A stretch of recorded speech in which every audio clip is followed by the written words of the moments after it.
बिस्मिल्लाहिर्रहमानिर्रहीम। अस्सलाम वालेकुम पाकिस्तान।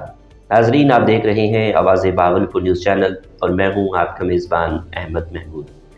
नाजरीन, जैसा कि आप सब जानते हैं कि हम आप लोगों के लिए आज की शख्सियत प्रोग्राम लेकर आया करते हैं। आज मैं आपको जिस शख्सियत का तारुफ़ करवाने जा रहा हूँ, आप किसी तारुफ़ के मोहताज नहीं है। मेरे साथ अदब से ताल्लुक़ रखने वाले शायर मौजूद हैं, मोहसिन दोस्त साहब। आप एमफिल स्कॉलर हैं, इस्लामी यूनिवर्सिटी बहावलपुर से आप एमफिल कर रहे हैं उर्दू में। तो अगर हम बात करें मुशायरे के हवाले से आपकी आवाज़ के बारे में, तो बहुत अच्छी आवाज़ है, बहुत नफीस इंसान है। आपने हाल ही में एक किताब लिखी है, पानी पे लिखना आ गया है, मुझे पानी पे लिखना आ गया, बहुत खूबसूरत किताब है। आज हम इनकी ज़ाती लाइफ के हवाले से बात करेंगे, प्रोफेशनल लाइफ के हवाले से बात करेंगे और आपकी शायरी के हवाले से बात करेंगे। तो आइए मोहसिन दोस्त साहब से बात करते हैं। अस्सलाम वालेकुम सर। वालेकुम अस्सलाम जी। कैसे हैं आप? अल्हम्दुलिल्लाह जी, आप खैरियत से हैं? अल्हम्दुलिल्लाह। मोहसिन साहब, अगर हम तालीम के हवाले से बात करें तो दुनिया के अंदर जितने लोगों ने कामयाबी हासिल की है तालीम की वजह से की है, तो मोहसिन साहब मैं ये जानना चाहूँगा कि आपने अपनी इब्तदाई तालीम कहाँ से हासिल की, आपका तालीमी सिलसिला कैसा रहा?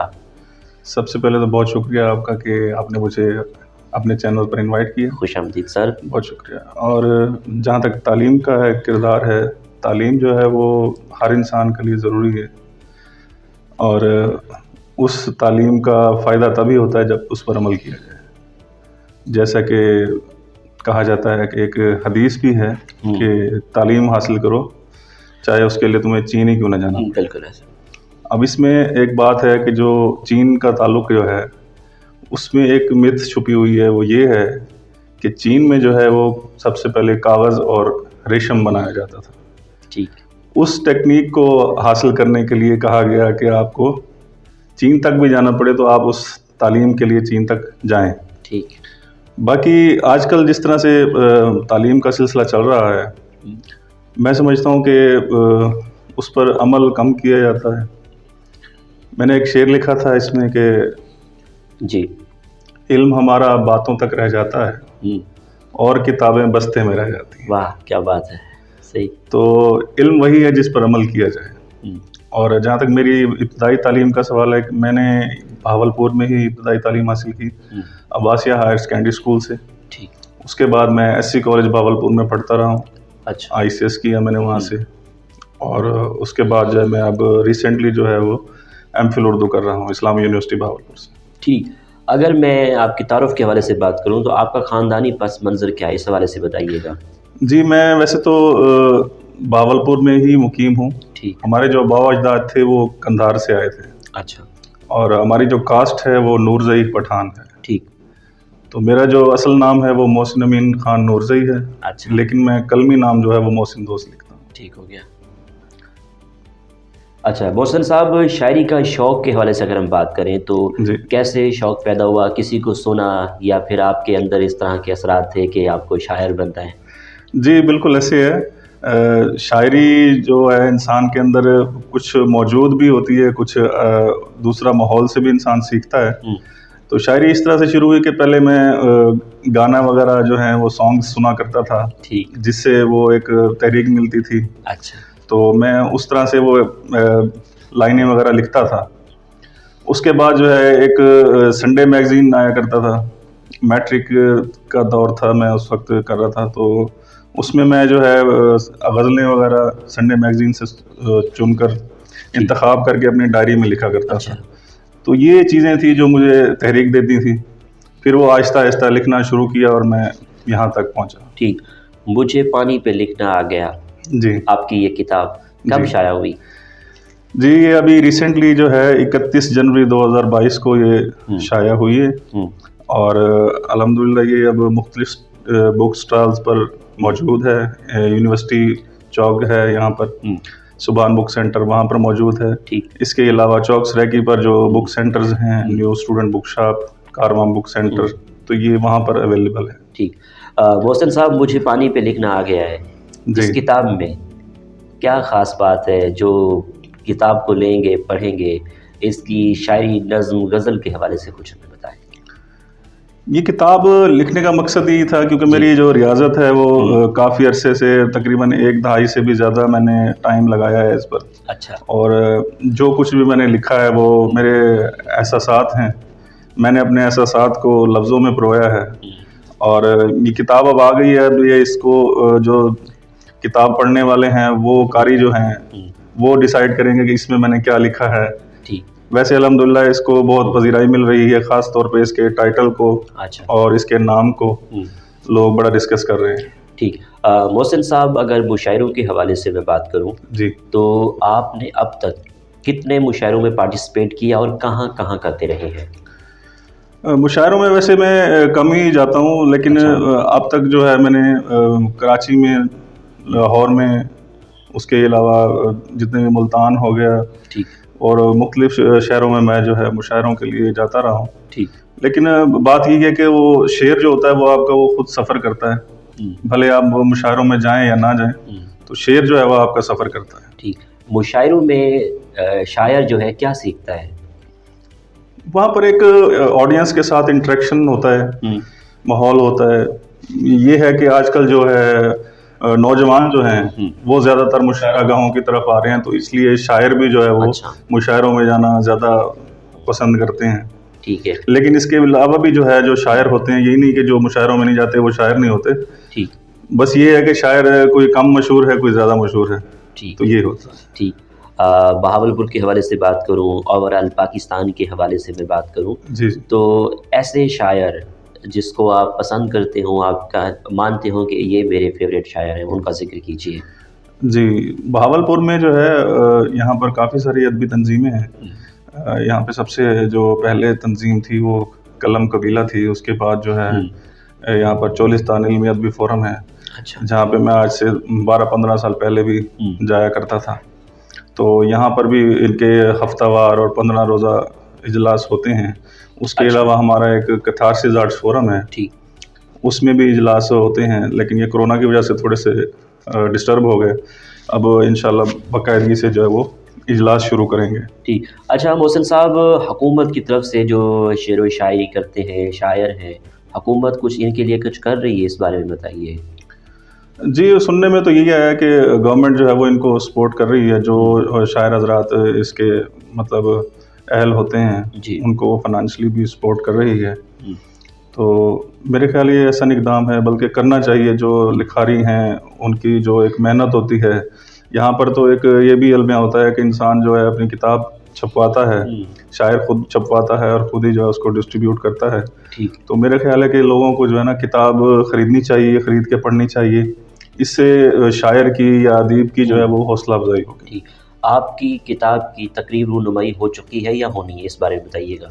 जी, ये अभी रिसेंटली जो है ना तकरीबन 2-3 दिन में, ठीक। 4 मार्च को जो है वो NCBA कॉलेज है मॉडल टाउन में, वहाँ पर इसकी तकरीब रूनुमाई होने वाली है। अच्छा। कैथारसिस आर्ट्स फोरम के ज़रिए तमाम। ठीक।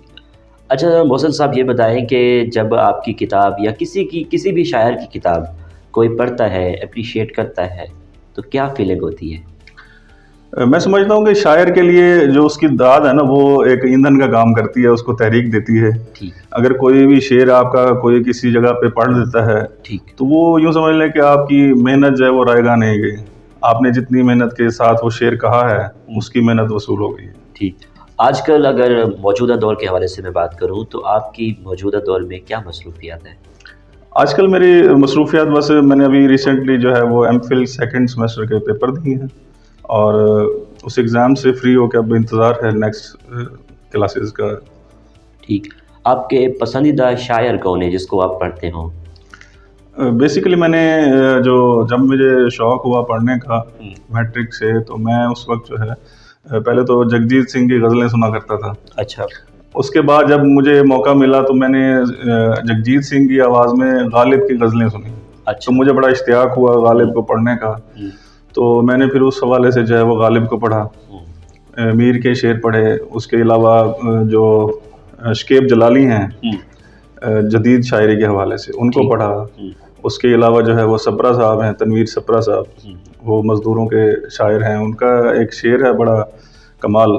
अच्छा। मैं वो सुनाना चाहूँगा कि मौजिद का हुस्न अपनी ही इजाद खा गई, माँ का शबाब कसरत औलाद खा गई। क्या बात है, क्या कहते हैं। तो ये बड़े कमाल के शायर हैं। उसके अलावा जो है आजकल जो रिसेंटली जी अज़हर फ़राक साहब हैं, हमारे उस्ताद भी हैं। ठीक। तो उनके अशार भी मुझे काफ़ी याद रहते हैं, हज़्ब रहते हैं। ठीक। तो उनका एक शेर है जो हमारी जो माहौल होता है गांव का, उसके हवाले से एक शेर है कि जी। तेरे मेरे खेतों का याराना है, हम्म। और एक हम हैं अपना मसला पानी है। आहा, क्या बात है। और एक और शेर इसी गज़ल का है कि सेम ज़दा घर में भी कितना प्यासा हूँ, हम्म। दीवारों के अंदर कितना पानी है। क्या बात है, क्या कहने। तो ये मेरे आजकल जो हैं इर्द गिर्द जो शेर हैं वो इस तरह के शेर। ठीक है। मोहसिन साहब, मुझे पानी पे लिखना आ गया है, जी तो मैं चाहूँगा कि क्या ख्याल है कि हमारे जो नाजरीन जी नवाज़ बिल्कुल। बहावलपुर को सुनते हैं, देखते हैं, तो उनके लिए कोई, मेरा ख्याल है कोई गज़ल होनी चाहिए, कोई नज़्म होनी चाहिए जी बिल्कुल। आपकी आवाज़ में। जी बिल्कुल। एक गज़ल है कि जी। एक उसी की ज़ात सुहानी, वाह, क्या बात है। बाकी सारी दुनिया फानी, क्या कहने, क्या कहने, क्या बात है। सिर्फ समंदर का एक लुकमा, हम्म। दरिया जिसका नाम जवानी, सही। और यूं लगता है आंसू जैसे सही।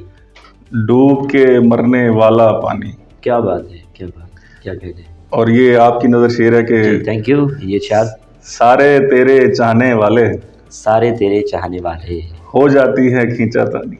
आह, क्या बात है। बहुत और अच्छा शेर है। आखिर हमने वापस कर दी, आखिर हमने वापस कर दी, उसकी थी ही एक निशानी। उसकी थी ही एक निशानी। क्या बात है मोहसिन साहब। और वक्त को धक्का दे लेते हैं, हाँ हाँ, उसकी रोटी अपना पानी। क्या बात है मोहसिन साहब, क्या कहने, बहुत क्या शुक्रिया। कहने, क्या बात है। और एक और गज़ल है कि जी। समय पर इसलिए बदले नहीं हैं, वाह, क्या बात है, क्या बात है। समय पर इसलिए बदले नहीं हैं, बदले नहीं है। हाँ, ये रिश्ते खून के रिश्ते नहीं हैं। क्या कहने मोहसिन साहब। कुछ ऐसे नक्श थे उस कहकशां के, सही। हमारे जहन से उतरे नहीं हैं। क्या कहने, क्या कहने, क्या बात है। और कई पर्दों में हो पर्दा नशी तुम, कई पर्दों में हो पर्दा नशी तुम, तुम्हारे एक दो चेहरे नहीं हैं। क्या बात है मोहसिन साहब, क्या कहने। और तुम्हारी खामोशी कैसे न समझें, मियाँ हम इतने भी बच्चे नहीं हैं। वाह वाह वाह वाह, क्या कहने, क्या कहने, क्या कहने। और जी। चलते चलते रास्ते में रह जाती हैं, चलते चलते रास्ते में रह जाती हैं, प्यार की बातें झगड़े में रह जाती हैं। क्या कहने, प्यार की बातें झगड़े में रह जाती हैं। इल्म हमारा बातों तक रह जाता है, वाह, और किताबें बस्ते में रह जाती हैं। क्या कहने, और किताबें बस्तों में रह जाती हैं। और राज मेरे वो सब अफशा कर देता है, उसकी रमज़ें पर्दे में रह जाती हैं। आहा, क्या कहने। और हम सबको खुशबाश दिखाई देते हैं, हाँ हाँ हाँ, क्या बात है। सारी बातें कमरे में रह जाती हैं। सारी बातें कमरे में रह जाती हैं। और हर ख्वाहिश पूरी तो नहीं होती मोहसिन, हाँ हाँ, हर ख्वाहिश पूरी तो नहीं होती मोहसिन, कितनी लाशें मलबे में रह जाती हैं। क्या बात है मोहसिन साहब, दैट्स गुड, बहुत शुक्रिया। Thank you. अच्छा मोहसिन साहब, अब बहावलपुर के शेर व शायरी के हवाले से बात करें तो यहाँ पे जो मुशायरे होते हैं, उर्दू शायरी भी होती है, सराइकी भी होती है। इस उर्दू और सराइकी को प्रेजेंट कीजिएगा थोड़ा सा। जी, सराइकी शायरी भी होती है यहाँ पर, और उर्दू भी होती है यहाँ पे। जितनी भी महफिल या इजलास होते हैं, ठीक, उनमें दोनों को जो है वो पजीराई मिलती है। ठीक। अच्छा, अदब से तो आपको लगाव है, आप किसकी किताबें ज़्यादा पढ़ते हैं। मैंने अब वैसे तो मैंने कोर्स वर्क में पहले अफसाना वगैरह पढ़ा था, जैसे मंटो के अफसाने हो गए, लेकिन जब से एमफिल किया है उसमें थोड़ा सा मज़ीद मौका मिला है उनको पढ़ने का। अच्छा, तो अफसाना को मैंने सेलेक्ट किया उसमें। ठीक। सैर व सियाहत के हवाले से मैं बात करूँ तो सैर व सियाहत का कितना शौक़ है, पाकिस्तान के कौन कौन से शहर आपको अच्छे लगते हैं। सैर व सियाहत के हवाले से मेरा जो है कराची है, ठीक, वो क्योंकि मेरा ससुराल भी है तो मैं वहाँ पे आना जाना मेरा लगा रहता है। उसके अलावा इस्लामाबाद है, अच्छा जी, लाहौर है, तो जब दिल चाहा चले गए। ठीक, कुछ ज़्यादा शौक़ नहीं है, बस टाइम की मुनासबत से जब टाइम मिला तो मैं विज़िट कर लेता हूँ। ठीक। आपकी इस कामयाबी के सफ़र में दोस्तों का, असातिज़ा का, वालिदैन का कितना साथ रहा। बिल्कुल, ये जो है मैं कहूँगा कि एक तो ये जेनेटिक चीज़ है, क्योंकि मेरे वालिद साहब मोहम्मद बिन बासित, ठीक। वो सहाफ़ी भी हैं, सोशल वर्कर भी रहे हैं। अच्छा। और 3 साल जो है वो मुसलसल प्रेसिडेंट प्रेस क्लब बहावलपुर भी रहे हैं। अच्छा। तो मेरे ख्याल है लिखने का जो अमल जो है वो जेनेटिक मिला है मुझे, ठीक। विरासत में मिला है। हाँ। शर्त ये है कि वो उनका जो है वो नसर से है और मेरा जो है शायरी से है। लेकिन मैं कभी कभार नसर भी लिख लेता हूँ। ठीक। मज़ामीन वगैरह भी मैं अक्सर लिखता हूँ जो अखबारों में छपते ठीक। हैं। ठीक। आपकी नज़र में कामयाबी क्या है? कामयाबी देखें जी, इंसान के बस में नहीं है। ये इंसान की जो मेहनत होती है, जो उसकी नीयत होती है, उसको उसका अजर मिलता है। जैसे कहा जाता है कि माल का दारोमदार नीयतों पर है। तो बस इंसान मेहनत करता जाए, सिला उसको अल्लाह ताला ने देना है, और जो जूनियर्स हैं उनको रास्ता देते जाएं, तो इंशाल्लाह आपको कामयाबी ज़रूर मिलेगी। ठीक। कामयाबी जो है वो एक यूं कह लें कि एक चाबी है सुकून की। ठीक। खानों के हवाले से बात करूँ तो खाने में क्या क्या पसंद है आपको? खाने के हवाले से मैं वैसे तो जो मिलता है घर में वो खा लेते हैं, लेकिन जैसे चिकन कढ़ाई हो गया, और स्वीट डिश में गाजर का हलवा हो गया। फेवरेट डिश कौन सी है? मेरी फेवरेट बिरयानी और चिकन कढ़ाई। उसके अलावा जो है इसको कहते हैं कि गाजर के हलवे के अलावा जो है स्वीट डिश में कस्टर्ड वगैरह हो गया। ठीक है, ये चीज़ें जो है मुझे। मौसीकी में किसको सुनते हैं? मौसीकी में जो है मैं नुसरत फ़तेह अली ख़ान साहब को सुनता हूँ। उसके अलावा जो है मैं आबिदा परवीन जी को सुनता हूँ, क्योंकि वो फोक म्यूज़िक और जो है सूफियाना रंग जो है उनका ज़्यादा मुझे पसंद है। ठीक। फ्यूचर में क्या प्लान्स हैं आपके शायरी को लेकर, अपनी डिग्री को लेके, और किताब के हवाले से कोई प्लान किया है? जी, अभी तो ये पहली किताब आई है अल्हम्दुलिल्लाह, इसका अच्छा रिस्पांस मिल रहा है, और मुझे और ज़्यादा तहरीक मिल रही है लिखने के हवाले से। अच्छा। तो मैं इंशाल्लाह आगे गज़ल भी कहता रहूँगा और नस्र के हवाले से भी मैं लिखता रहूँगा। ठीक। उसके अलावा मेरा एमफिल इंशाल्लाह कंप्लीट होने वाला है, और उसके बाद जो है मैंने पीएचडी का इरादा किया हुआ इंशाल्लाह मुस्तकबिल में। ठीक। मैं पीएचडी करना चाहता हूँ उर्दू में। ठीक। आखिर में सुनने वालों को, देखने वालों को, बहावलपुर की आवाम को, अपने शोरा दोस्तों को आपका क्या मैसेज है इस किताब को लेकर? बस दोस्तों से यही है कि इस किताब को ख़रीदें और पढ़ें, और जहाँ तक हो सके शेरों को फैलाएं, मोहब्बत को फैलाएं। मेरा यही पैगाम है दोस्तों के लिए। ठीक। थैंक यू वेरी मच, आपने हमें कीमती टाइम दिया। आपसे बात करके बहुत अच्छा लगा। बहुत शुक्रिया। अल्लाह पाक आपको। Thank you so much. Thank you so much. जी तो नाज़रीन, आपने आज की शख्सियत प्रोग्राम सुना। मोहसिन दोस्त के साथ हमने बात की। मुझे पानी पे लिखना आ गया है, बहुत अच्छी किताब है। अगर आप पढ़ना चाहते हैं, अगर शेर व शायरी से लगाव है, तो मोहसिन दोस्त की ये किताब मुझे पानी पे लिखना आ गया है, लाजमी लीजिएगा और पढ़िएगा और बताइएगा कि आपको शायरी कैसी लगी। तो इसी के साथ मोहसिन अहमद को इजाज़त दीजिए। एक नए प्रोग्राम में मुलाकात होगी। तब तक अल्लाह हाफिज़, अल्लाह निगहबान, पाकिस्तान जिंदाबाद।